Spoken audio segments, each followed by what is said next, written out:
özellikle son yıllardır gelişen o ekonomik kriz ile birlikte bunun en büyük yansımalarından birini tekstil iş kolu da görüyoruz. Özellikle son yıllarda yaklaşık önümüzdeki 2 yılı aldığımız koşullarda ya geride bıraktığımız 2 yıl aldığımız koşullarda yaklaşık resmi rakamlara göre belirlenen 300.000 tekstil işçisi işten çıkartılmış durumda ve hala da işten çıkartmalar devam ediyor. Yani ülkedeki gelişen ekonomik krizden kaynaklı tekstil patronları, tekstil sermayedarları buradaki kar marjları düştüğünden kaynaklı başka diğer ülkelere işte Mısır'dır, Bangladeş'tir, Kafkasya gibi ülkelere de gidiyor. Bir tarafıyla da kongordata ilanları gerçekleştiriyor. Özellikle sizin de ifade ettiğiniz gibi köklü firmalar bunları gerçekleştiriyor. Ama bu kongordata süreçleri bazen patron bir fırsata da çevirebiliyor.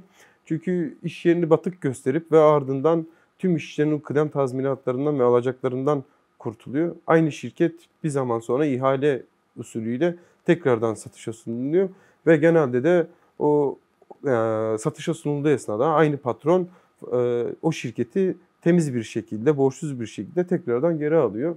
Ama yani buradaki yaşanılan yani tekstil işçilerin durumu, işten atılmaları, yani sektördeki her geçen gün giden daralma her geçen gün artarak devam ediyor. İşçiler de tabii ki bu yaşanılan haksızlık ve hukuksuzluklar karşısında da sessiz kalıyorlar. Tepkiler çok nadir gelişiyor. Ya da bir tarafıyla da her iş kolunda olmuyor aslında. Tekstil iş kolunda bu ağırlıklı. Bir patron bir gecede fabrikayı, makineleri söküp götürebiliyor. İşçiler de sabah geldiklerinde boş fabrikaya karşı karşıya kalıyorlar. Bu özellikle İstanbul'da belki çok nadir olmayabilir ama Mersin bölgesinde çok fazla işçilerin bu durumla karşı karşıya kaldığı bir durum var. Yani tekstil patronları bu krizi kendilerince her türlü bir fırsata çeviriyorlar. Yani sonuçta orada işçi mücadele etmediği koşullarda hiçbir şekilde hakkını alamıyor. Bu yargı aşamasında da böyle. Özellikle son yıllarda iş mahkemelerinin verdiği kararlar hep patron lehine kararlar çıkartıyor. Bugün içerisinden geçtiğimiz koşullarda sonuçta devletin de sermayenin ne kadar yanında olduğunu, onları bu kriz koşullarında nasıl savunduğunu da görebiliyoruz. Yani işçiler ses çıkarttığı koşullarda haklarını alabiliyor, çıkartmadığı koşullarda hiçbir hak alamıyor.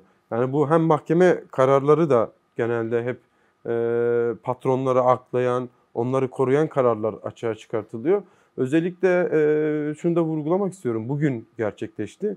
Başakşehir'de Amekop Sanayi Sitesi'nde işte bir deri fabrikasında bir patronun yakınları oradaki göçmen işçiyi alıkoyarak, işkence ederek, bağlayarak, saatlerce işkence ederek o işçi uğradığı işkence sonucunda hayatını kaybediyor. Yani aslında nasıl bir sömürü ve vahşi koşullar içerisinde tekstil işçileri çalıştırıldığı ortada. Yani bunun bir tarafıyla da aslında göçmen işçiler de, diğer tarafıyla kayıt dışı istihdamı çok fazla olması. Bugün işte 2 milyon tekstil işçisi varsa, işte 1,5 milyon tekstil işçisi varsa 1,5 milyon da kayıt dışı çalışan tekstil işçisi var. Yani çalışma koşulları gerçekten çok vahim bir durumda. Yani sömürünün en dip koşullarını Çocuk yaşıyor. işçiliğinin yasak olmasının Evet. olduğu, işte kadın emeğinin en çok sömürüldüğü, Sömürüldü. göçmen emeğinin en fazla yağmalandığı bir sektör. Yani bir tarafıyla da devlet sonuçta tekstil sermayedarlarını koruyabilmek için sürekli teşvikler de veriyor. Tekstil patronları sürekli farklı illere, farklı bölgelere fabrikalar açıyorlar. Ama bunun neticesinde o fabrikayı 5 yıl işletip aldığı teşviği en iyi biçimiyle kullanıp oradaki işçileri en ağır koşullarda sömürüp ve ardından fabrikayı kapatıp gidiyor. Bunu son yıllarda tekstil patronları çok fazla gerçekleştiriyor. Nelerle karşılaşıyorsunuz siz? Devletin bunu denetleme, şey yapma gibi bir şeyi yok. Karşı taraftan da doğru ciddi tepkiler kalmadığından kaynaklı sağır ve dilsizi oynuyor. Sonuçta dediğiniz gibi yani bugün sokak aralarındaki var olan atölyelerin bir kısmı uluslararası firmalara üretim sağlıyorlar. Doğrudan sağlamasalar bile bir başka firmanın işini alıp kendi mahalle arasında bunun üretimini gerçekleştiriyor. Ya da en basitinden bir ünlü markanın tüm ayakkabılarını çocuk işçiler üretiyor. Ve işte buradaki durum gözetildiğinde yani tekstil işçilerinin ne kadar örgütsüz olduğu da açığa çıkıyor. Yani sonuçta kendi yaşadıkları sorunlara karşı örgütlü bir cevap veremediğinden kaynaklı her türlü sorunla da karşı karşıya kalıyorlar. Devlet zaten bu sorunları çözmek ya da o işçilerin daha iyi koşullarda gerçekten hukuka uygun bir biçimiyle çalıştırılması, iş yasasına uygun bir biçimiyle çalıştırılması gibi bir derdi de yok. Keza zaten patronun aynı şekilde böyle bir derdi yok. Patronun daha fazla kar elde edebilmek, kendisini o karını büyütebilmek gibi bir derdi söz konusu. Yani bu sonuçta bu sorunların karşısında, bu yaşanılan sorunların karşısında yapılması gereken kendi sorunlarımız etrafında yanı başımızdaki işçi arkadaşımızla bir araya gelip birleşmek ve örgütlenmekten geçiyor. Yoksa biz bir şeylerin düzelebilmesi için devlet bunu düzeltmeyecek, bunu biliyoruz. Patron da bunu düzeltmeyecek, bunu da biliyoruz. Yani bunu bilerek, bunu görerek hareket edip ona göre bir mücadele hattı çizmek zorundayız. Sonuçta bunu şöyle örneklendirmek gerekirse bu meseleyle çok fazla sıkça karşılaşıyoruz. Özellikle Mardin ve Batman bölgesinde bulunan tekstil fabrikaları ya da son zamanlarda Sivas ve Tokat'ta da teşvik üzerine kurulu tekstil fabrikaları açılıyor. Yani burada patronun işçi üzerinden hiçbir maliyeti yok. Zaten teşvikle fabrikayı açıyor, işçiyi buluyor. Devlet işsizlik fonundan işçinin maaşını sağlıyor. Bununla da yetinmiyor patron, bununla da yetinmiyor. O işçiden onun yani o teşvik üzerinden ödenen işçinin ücretini elinden alıyor ve daha düşük ücretlere çalıştırıyor. Girerken de zaten bu şekilde anlaşıyor ve ne yazık ki bir sınıf bilincinin, bir örgütlenmenin olmadığı bir yerde de her türlü saldırıya işçi açık hale geliyor. Bu durumu da kabullenmek zorunda kalıyor. Yani bu çok özellikle Batman ve Mardin gibi yerde çok yaygın bir durum. Ya da işçiler işsizlik yani nasıl diyeyim bazı firmalar asgari ücretle dahi çalıştırmıyor. Asgari ücretle dahi çalıştırmıyor. Kadın işçileri 9.000, 10.000 TL gibi rakamlarla çalıştırılıyor. Hesaplarına asgari ücret yatırılıyor. Geri kalanını tekrardan işçiden geri alıyorlar. Ya da bazı firmalar sadece kadın işçiyi tercih ediyor. Bunu da aslında tercih etmesindeki neden kadın istihdamını arttırmak değil, aslında imzalamış olduğu teşvik sözleşmelerinden kaynaklı. Ve kadın emeğinin de çok fazla sömürüsüyle karşı karşıya kalınıyor bu durumda. Bu tarz fabrikalar Batman'da çok fazla yaygın. Hani burada en karlısı o teşvikle o fabrikayı açan patron. Bu işletme süresi boyunca da bu belli yıllık sözleşmelerle oluyor. Hani o sözleşme sürecinde fabrikayı, o çalışma ortamını en ağır biçimiyle kullanıyor ve bittiğinde de ya fabrikayı kapatıyor ya da kaçıp gidiyor. Ama sömürü koşullarını oturttuğu, düzenini oturttuğu koşullarda da o sistemini işletmeye devam ediyor. Yani buradaki en büyük sorun yani İstanbul'da işte yani belli daha metropol illerinde işçilerin belli bir bilinci ya da böyle hak arayış durumları söz konusu. Ama ne yazık ki bu bahsettiğimiz iller üzerinden çok böyle değil. İşte Mersin örneğini vermiştim. Aynı biçimde Serbest Mersin'de bölge, de Mersin aynen aynı serbest biçimde bölge. Mersin'de de bu böyle. Serbest bölge denilen bir yer var. Binlerce işçi çalışıyor. Binlerce tekstil işçisi çalışıyor. Ama hiçbir şekilde yasa, hukuk, oradaki patronlar hiçbir şeyi tanımıyor.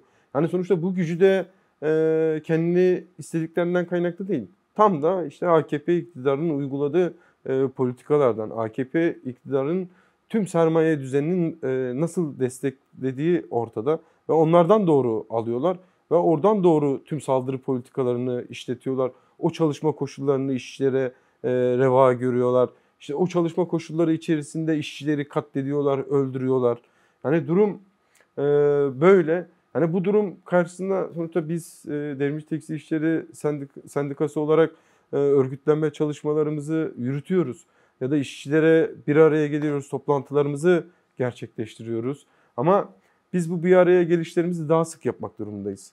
Yani karşımızda örgütlü bir güç var, örgütlü bir sermaye sınıfı var. Biz de onun karşısına örgütlü bir güç olarak, örgütlü bir tekstil işçileri olarak çıkmak durumundayız. Ancak bu saldırıları bertaraf edebilmek, bu çalışma koşullarını değiştirebilmek, bu insani olmayan koşulları değiştirebilmenin yolu bu mücadeleden geçiyor. Başka bir yolu ve yöntemi yok ne yazık ki. Aslında bu sizin de ifade ettiğiniz gibi yaşanılan sorunların hepsi tek başına işçiden doğru kaynaklanmıyor. Bir dizi sendikalar da mevcut. Sonuçta toplu iş sözleşmesine sahip sendikalar da mevcut. Tam yaşanılan sorunlar aslında, yani bugün tekstil işçilerinin yaşadığı sorunların onların da büyük bir payı var. Yani oradaki büyük bir paylarının sebebi de işte bugün sessizliğe bürünmüşlüklerinden kaynaklı. Şimdi belli bir mevziyi kontrol ediyorlar. Belli bir mevziden her türlü nemalanıyorlar. Ama işçinin çalışma ve yaşam koşullarındaki yeni haklar kazanmak ya da o çalışma koşullarını değiştirmek noktasında yaşadığı sorunlara bir çözüm bulmak noktasında hiçbir şey yapmıyorlar. Ya da işte belli sendikalar sırtını aynı şekilde devlete dayamış durumda. Belli sendikalarda, var olan belli sendikalarda sessizlikle bu süreci atlatmaya çalışıyorlar. İşçi sınıfını yani tekstil işçilerini örgütlemekten uzak. Ya da örgütlemek isteseler de sadece aidatçı bir mantıkla yaklaşarak. Derken toplu sözleşme yapabileceği noktada. Toplu sözleşmemi yapayım. Ben buradan doğru işleri sınırlı bir takım haklar elde edeyim. Ama onu kontrol altında tutmak, etmek konusunda da her şeyi yapayım. Bugün de ne yazık ki bu şekilde işliyor. Yani sonuçta tekstil işçilerinde toplu iş sözleşme süreçleri oluyor.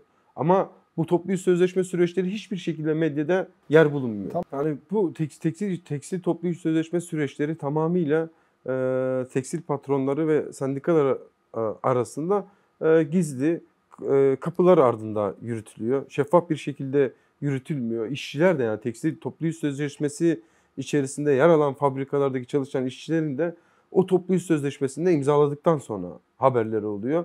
Ve zaten o toplu iş sözleşme süreçleri de yeni haklar kazanmak, yapmak gibi bir durum da söz konusu yok. Yani özellikle tekstil iş kolunda.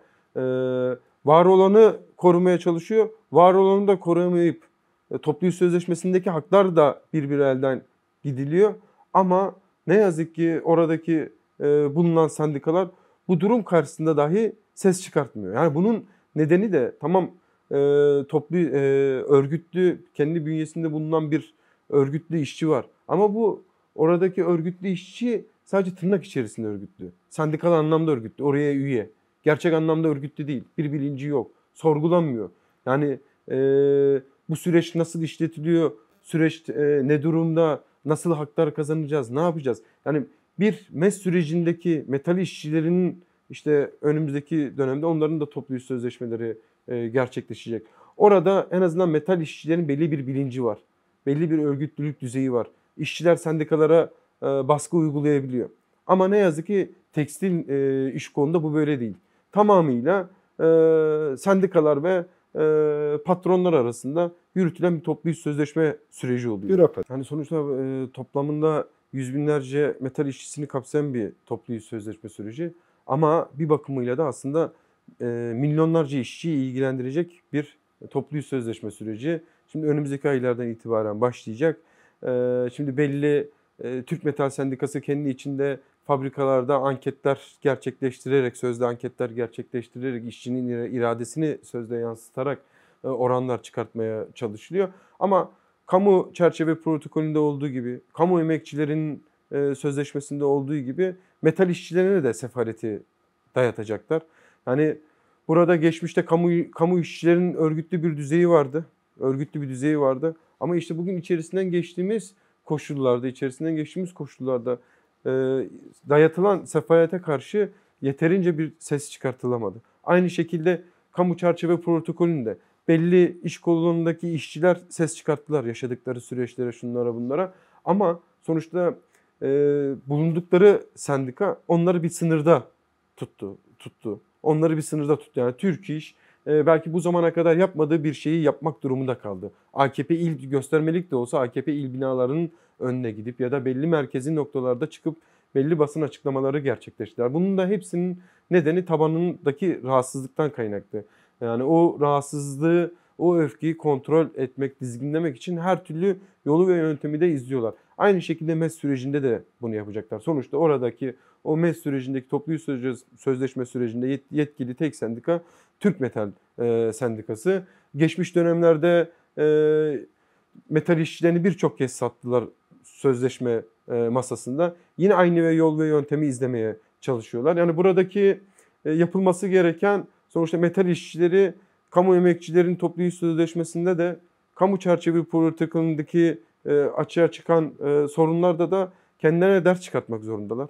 Burada bu süreç içerisinde, bu sözleşme süreci içerisinde birlikte olmadıkları koşullarda, kendi taleplerini ortaya koymadıkları koşullarda da geçmiş dönemde olduğu gibi masa başında bir satış sözleşmesi imzalanacak. O öfkeyi dizginlemeye çalışacaklar. Ama diğer taraftan da konuşmamda ifade etmiştim. Sermaye örgütlü davranıyor.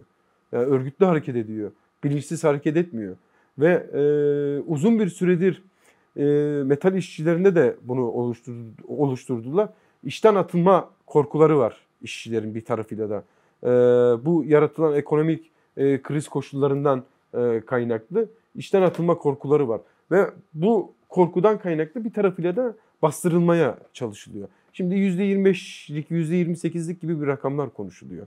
Ama bu süreç muhtemelen ki asgari ücret sürecinden sonraya kalacak. Genelde de hep öyle oluyor. Asgari ücretteki ortaya çıkan oran sonucunda hızlıca MES Grup toplu iş sözleşmesi imzalanıyor. Ama sonuçta buradaki bu sürecin en iyi ortaya konulmasının yolu ve yöntemi metal işçileri bugünden itibaren kendi birliğini kurmalı, kendi komitelerini kurmalı, kendi taleplerini öne çıkartıp sonuçta bağlı bulundukları sendikalara müdahale etmek durumundadır. Yani aksi takdirde geçmişte olduğu gibi bir kez daha satış sözleşmesiyle karşı karşıya kalacaktır. Yani bugün sonuçta bu koşulların çıkış noktası sonuçta farklı alanlarda mücadele eden bir sürü kesim bulunuyor. Sonuçta devletin çok ciddi saldırılarıyla karşı karşıya kalıyoruz. Ama bu saldırılar karşısında yani sınıfı gerçek anlamda örgütleyebilmek, bu mücadele sahnesine çıkartabilmek için bu içerisinden geçtiğimiz bu koşulda birleşik mücadeleyi örgütleyebilmek durumundayız. Yani özellikle AKP iktidarının tüm toplumda yarattığı güvensizlik sorunu bir tahribat oluşturmuş durumda. Zaten fabrikadaki çalışan bir işçi de kendine olan bir özgüveni olmadığından kaynaklı yaşadığı sorunlar karşısında da hiçbir şey yapmıyor. Yani bizler bu sorunları yaşayanların, işte özgüvenlerini kaybetmiş olanların bu mücadele içerisine çekmek durumundayız. Usanmadan anlatacağız, her şeyi anlatacağız. Nasıl olacağını, ne yapmamız gerektiğini anlatacağız. Yani sonuçta bürokratik bir işleyiş içerisinde değil, onun yer aldığı, onun sözünü söylediği, onun düşüncelerini ifade ettiği ortamlar oluşturmak durumundayız. Ve sonuçta bu azgın saldırılar karşısında birleşik mücadeleyi örgütlenmekle birlikte işte işçileri bu mücadele içerisine çekebilmek durumundayız. Sonuçta devlet topyekün saldırıyor. Bu topyekün saldırılar karşısında da bir birleşik mücadeleye örgütleyebilmek gerekiyor. Sonuçta yan yana gelişler oluyor. İşte bugün içerisinden geçtiğimiz süreçte İşçi Emekçi Birliği önüne bir program almış durumda. Önümüzdeki aylarda işçi buluşması gerçekleştirecek. Herkes kendince bir şeyler yapmaya çalışıyor. Sınıfa, işçi ve emekçilere ulaşmaya çalışıyor. Bir şeyleri anlatmaya çalışıyor. Bunu daha fazla yapmak durumundayız. Yani bu saldırılar son bulmayacak. Sessizlik hakim olduğu sürece saldırılar da artacak. Hak gaspları daha fazla ortaya çıkacak. Bu saldırıların durdurabilmenin yöntemi de örgütlü mücadeleyi büyütebilmekten geçiyor. Gerçek anlamda ses çıkartabilmekten geçiyor. Yani bugün işte fabrikadaysak fabrikada, sokaktaysak sokakta, yaşamın her alanında yaşadığımız sorunlara karşı ses çıkartmak durumundayız. Bugün her türlü demokratik hak ve özgürlüklerimize dönük saldırılar gerçekleşiyor. Yani bu saldırılar bugün son bulacak değil. Biz bunlara karşı bir şey yapmadığımız koşullarda bu her gün daha fazla artacak. Bugün devlet kendi iş yasasını dahi tanımıyor. Devlet kendi hukukunu dahi tanımıyor. Her şey çürümüş, yozlaşmış bir biçimiyle ilerliyor. Sermaye her türlü kar oranlarını büyütüyor. İşçi aldığı ücret her gün daha fazla düşüyor. İşte önümüzde asgari ücret süreci, işte MES sürecinden sonra işte Ekim ayı bütçe görüşmeleri gerçekleşecek. Ondan sonra asgari ücret süreci başlayacak. Bütçe görüşmelerinde de bütçe savaşa dayalı bir bütçe olacak. Biz işçi ve emekçileri ilgilendiren, bizi kapsayan bir bütçe olmayacak. Bizim yaşamımızı refaha çıkartan bir bütçe olmayacak. Bizim cebimizden daha fazla nasıl alınır? Bunun hesaplarını yaparak hareket edecek devlet. Bir tarafıyla asgari ücret süreci. SGK bürokratı bugün bir açıklama gerçekleştiriyor. Asgari ücret 28 bini geçemez. Neye dayanarak geçemez? Kendilerince bir taban oluşturuyorlar. Bu taban Bir de yoklama yapıyorlar. Ortamı Evet. yokluyorlar. Biz ortaya bir şey sürelim şimdiden. Nasıl tepki alacağız? Ne olacak? Ne bitecek? kıdem tazminatına dönük bir saldırı söz konusu. Test OVP ile birlikte test süreci. Yani geçmişte 2018 sürecinde AKP iktidar bu saldırıyı hayata geçirecekti. Sermayedarların isteği üzerine tamamlayıcı emeklilik sistemi diye. Bunu OVP'nin devamı olarak hayata geçirmeyi hedefliyor şimdi. Yani bugün sonuçta saldırılar ortada, yapılanlar ortada ama işte sınıfın durumu da ortada. Dağınık, örgütsüz, bilinçsiz bir sınıf var. Bu sınıfı örgütlemek, bir araya getirmek, bu saldırılara karşı örgütlü hareket etmesini sağlamak durumundayız. Yani bunu başarabildiğimiz koşullarda gerçek anlamda bu saldırıları geri püskürtebiliriz. Aksi takdirde bu saldırıları geri püskürtemediğimiz gibi var olan haklarımızı da kaybederiz. Yani şu kıdem tazminatından bahsediyoruz işte. Kıdem tazminatı ne devletin bize sunduğu bir şey ne de işte sermayenin bize sunduğu bir şey. Biz geçmişte işçi arkadaşlarımız, bizlerden yaşça büyükler mücadele ederek, bedeller ödeyerek bu hakları kazanmış. Ama bizler bugün bu hakları kaybederken hiçbir şey yapmadan kaybedeceğiz.